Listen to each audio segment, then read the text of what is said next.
Do you remember the McDonald's Monopoly game? People all over the country peeled back the stickers on Big Mac boxes, drinks, and Happy Meals, hoping they'd win a car or maybe even $1 million. What if I told you the entire thing was rigged? From 1989 to 2001, there were almost no legitimate high prize winners. Every winner was chosen by a man on the inside, a man who got away with it until someone blew the whistle. Blow the whistle. Blow the whistle.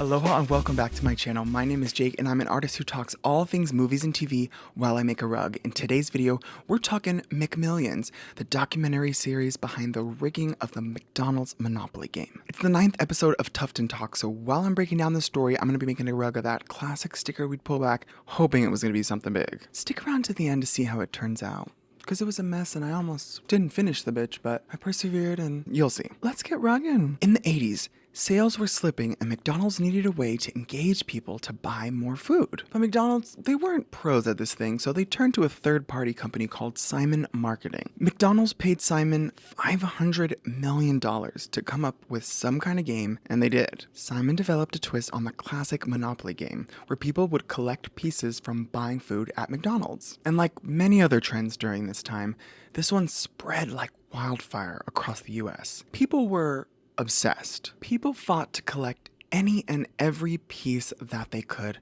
hoping that they'd be the next big winner. But little did people know that there was a secret scheme happening behind the scenes. This is how the game works. You'd buy something from McDonald's, peel back the sticker, and it would reveal the prize that you've won. Most prizes were a free drink, a free meal, that kind of thing. You could also receive game pieces that you'd put on a makeshift Monopoly game board, just like the real game. But for a lucky few, peeling back a sticker would change their lives forever. If you got a winning game piece, you'd have to call a 1-800 number or show up to a McDonald's location, and then you'd have to mail that game piece into McDonald's headquarters so they could verify that it was a real winning game piece. They'd open the package on camera. Winning pieces always had something wrong with it, a misprint or a typo, and there was a code on the back that could only be revealed by using a black light. I mean, they thought they had a secure system going on over there. Most winners received a monthly payment kind of situation for several years instead of a lump sum. People also won other things like cars. When did the Ronald McDonald sweater begin to unravel? Well, that's when the FBI got involved. A newbie agent named Doug Matthews saw a post-it on his boss's desk. Something about a possible McDonald's scam situation. He said, "Hey boss, can I take that case?" Because, you know, he was investigating healthcare fraud, so really not the most exciting job in the world. Agent Matthews went from investigating healthcare fraud to one of the biggest instances of mass fraud in history. FBI had gotten an anonymous tip telling them that they should look at 3 of the winners,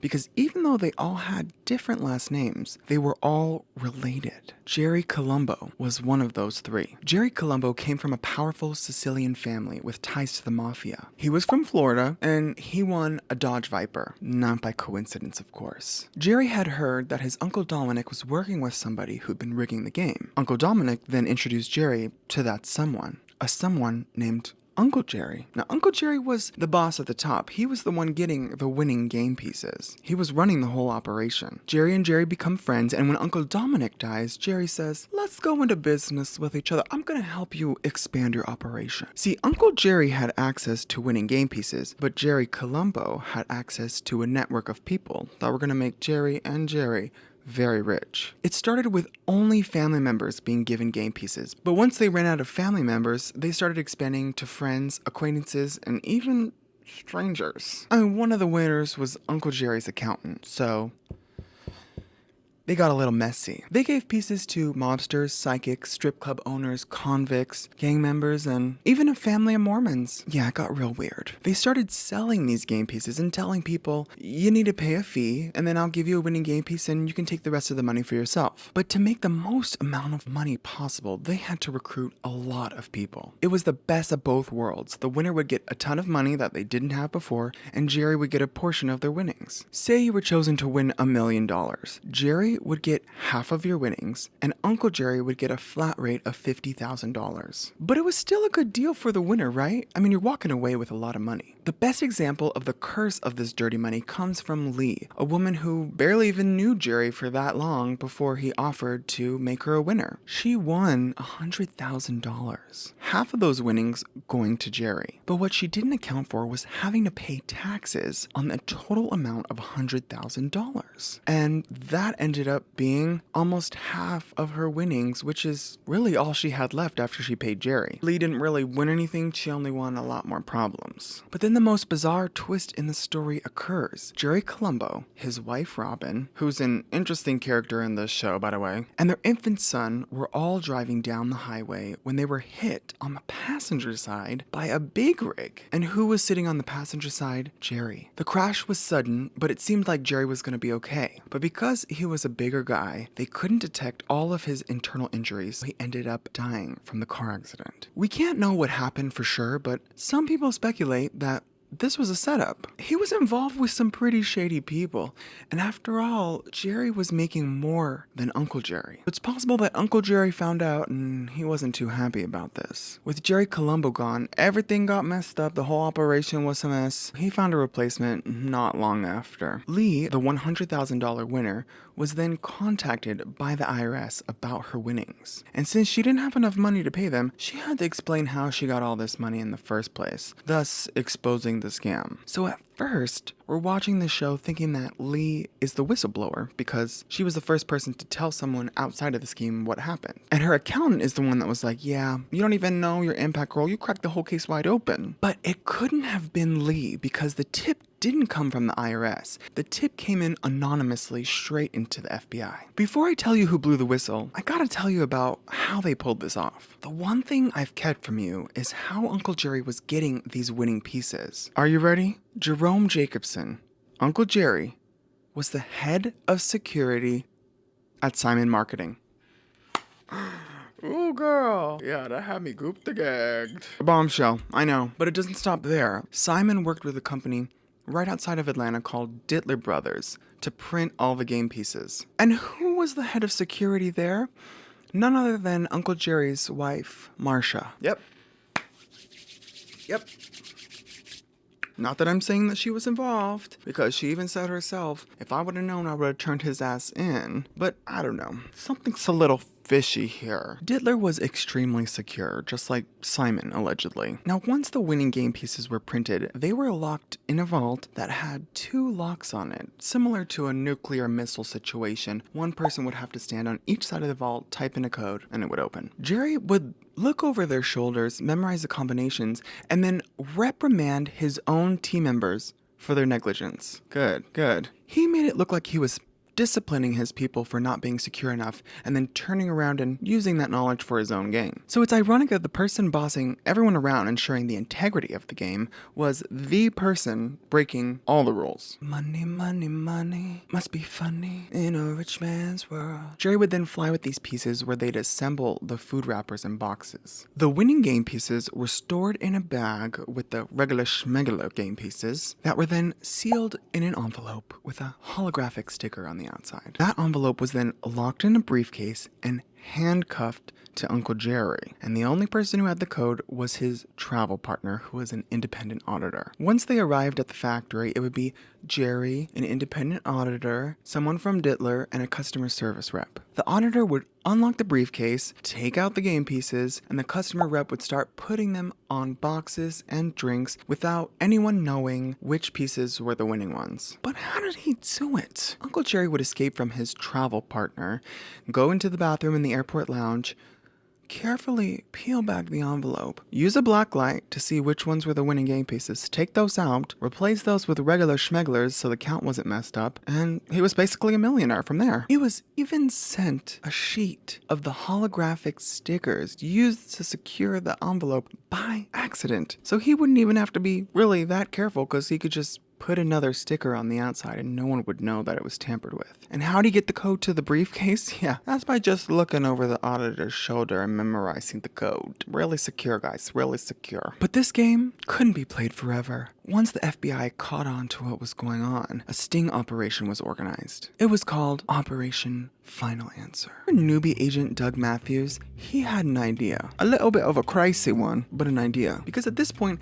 they had a lot of evidence from wiretapping and other secret situations, but they wanted a smoking gun that they could take to court and be able to arrest a lot of people with. He said, let's create a fake production company called Shamrock Productions and go to the winners' houses and record their story and say it's for promotional materials, for commercials. They brought in someone who knew the ins and outs that worked at McDonald's to pose as a producer, while Agent Matthews was the director. Iconic. He was a desk agent, and for the longest time, he wanted to be an undercover situation. So he got his wish. And actually, this guy has so much charisma in this show. He absolutely could be an actor if he wanted to. He's got the best smile. Listen, I'm not ashamed to say he's a DILF. I'll say it. Doug, you're a DILF. You are. Solving mysteries one scam at a time. They ended up catching a lot of people in their mess of lies. They showed a woman a picture of the McDonald's she says she turned her game piece into. They even got her to sign it with, "Thanks a million." Oh yeah, they thought they were comedy at the FBI. She said, "Oh my god, yes, that's exactly where I turned it in." Petty bitches. That picture, it was a picture not of the location that she turned it in at. It's of the location in Jacksonville, where she really lived. Caught red-handed. Ooh, Gloria, you got caught. They got you real good. Yeah, they got you real good. I hope you have that framed, because, that's a memento. At this point, the FBI had a lot of evidence, and they were ready to pull the trigger on everyone involved. They had hundreds of documents ready to be faxed over to several offices because a lot of cities were involved in this investigation. The agent puts the papers in the fax machine, looks on the speed dial, and sees Greenville, for Greenville, South Carolina, the FBI office in Greenville. He pushes Greenville, and the documents start going. I mean, I've never faxed anything, so I don't know how it goes, but I'm guessing, they get sucked in and transported across the magical internet. Off they went. What the agent didn't know is that the speed dial for Greenville wasn't for the Greenville FBI office. It was for the Greenville News. Yeah, this agent sent hundreds of documents to a news organization about a case that was highly confidential. Good one. Good one, you guys. This was all carefully coordinated, so everybody could be arrested at the same time. No one could prepare. No one could run. The agents flew down to South Carolina as fast as they could, and they tried to convince the Greenville News not to run the story. In return, the FBI said, "We'll give you the exclusive, and you can take the first photographs of all the people getting arrested." They agreed to wait on the publishing, and then the FBI sent agents across the country to assist with all the arrests. Then they got the big fish, Uncle Jerry. Uncle Jerry was smart and hired a solid team of lawyers to get him out of it. But even though they fought hard, Uncle Jerry was sentenced to 37 months in prison and ordered to pay $12.5 million in restitution. What's wild is most of the winners suffered way more than Uncle Jerry ever did, or ever will. It ruined some people's lives, and in the case of Jerry Colombo, it's possible that this scheme took his life. It's said that Uncle Jerry stole over $24 million over the span of 12 years. He's now out of prison. He served his time. He's in his 70s. He's living a private life with his seventh wife. Seven.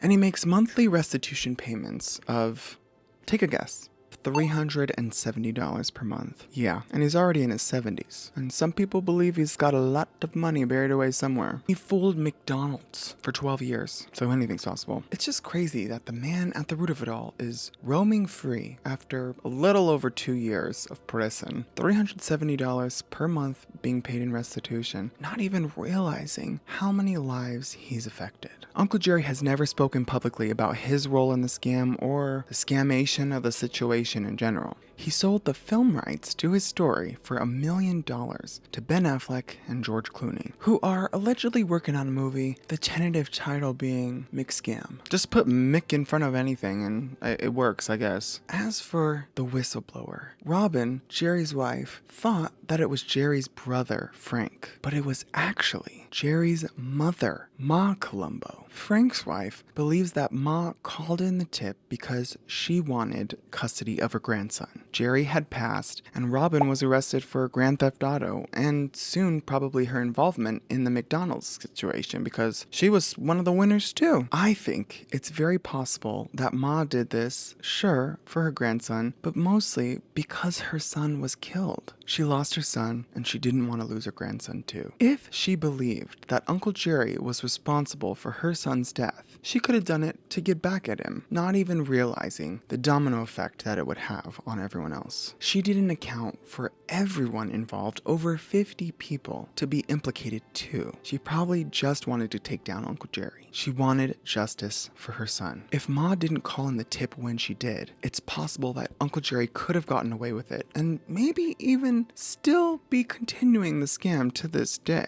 Because I just checked, and it's still going on. McDonald's is about to run the Monopoly game. Most of the people involved have been able to move on from this ordeal, but the real victims are those who for years peeled and peeled, wishing and hoping and praying that one sticker would change their life, not even realizing that they were never going to win. If you want all the details on this story, because there was a lot I couldn't cover, make sure to watch McMillions on HBO Max. Grab your Big Macs and Shamrock Shakes because it's time for the rug reveal.